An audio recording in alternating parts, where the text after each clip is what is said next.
One, two, three, go. Ang yaman ng kultura at tradisyon ng Pilipinas mula sa mga katutubong awit at sayaw na inyong masasaksihan sa aming pagtatanghal na pinamagatang Bida ang Pilipinas. Isang araw sa balkonahin ng palasyo, nagmumuni-muni ang reyna habang umaawit upang maibsan ang kanyang pangungulila sa tatlong anak na si Luzon, Visayas at Mindanao.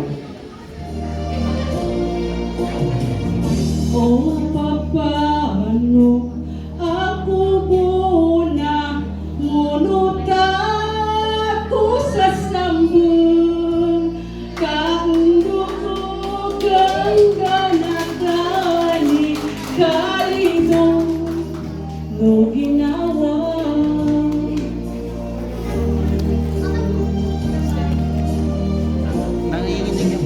Kalidos mo, pangganat na labiso, pangganatan, kamakalipos ko palaw na mabimban mo sagradan.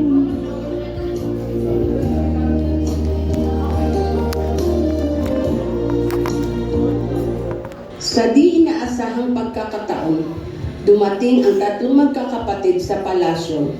Sa galak ng inang reyna, nagdiwang ang buong kapuluan.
Pagdiriwang din yun, naghandog ang magkakapatid ng mga katutubong awit at sayaw mula sa kani-kanilang mga islang pinamumunuan.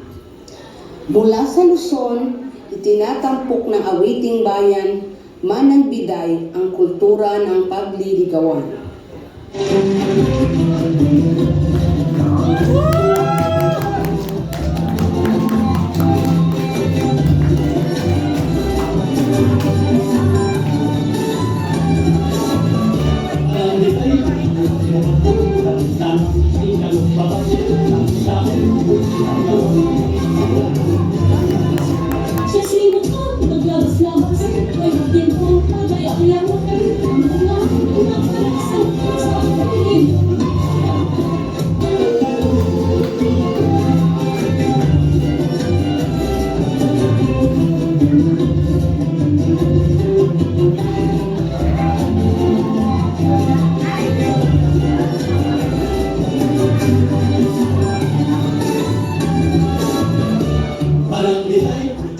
Mula sa Visayas, isang katutubong awitin na naghahatid ng kwento ng isang mangingisdang nangangalang si Pilimon. Ito ang pangunahing pangkabuhayan noong mga panahon na yun.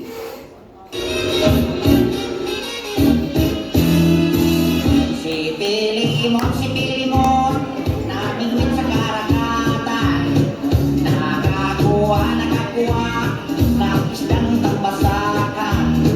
Idininta sa may talipapa. Ang kita niya nawala, pinatalo sa sakla.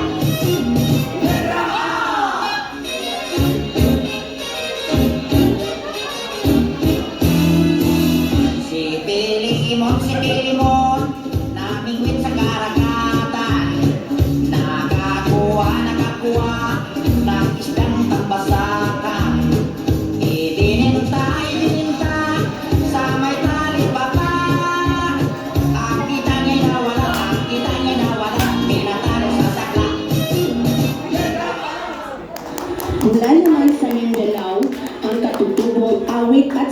tinatawag na dayang-dayang.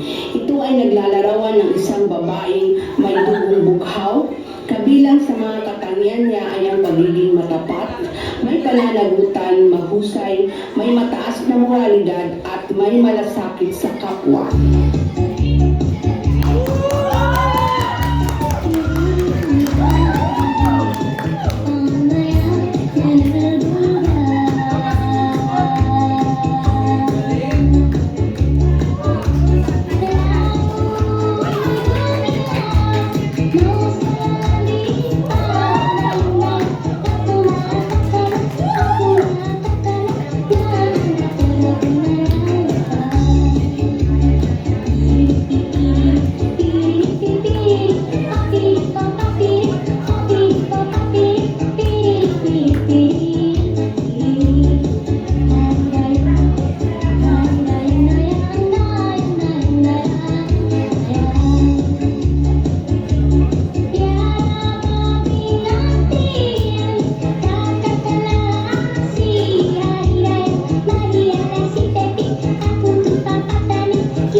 Ang pagpapahalaga sa mga kultura at tradisyon ng Pilipinas ay isang malaking bahagi ng ating pambansang pagkakilanlan at yaman.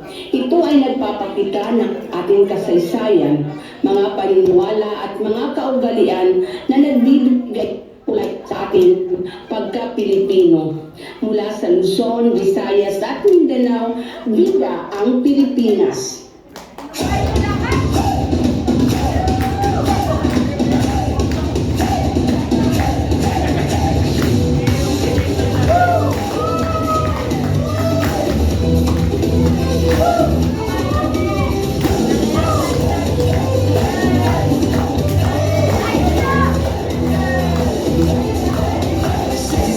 Habang sumisikat ang araw, bayan natin kay gandang pagmasdan. Bundok, dagat, pampang ay tanawin, ipagmamalaki sa buong daigdig. Kultura at singkulay ng buhay, tradisyon natin di magmamaliw. Awit at sayaw, kwento na lahir, puso ng mundo na halina.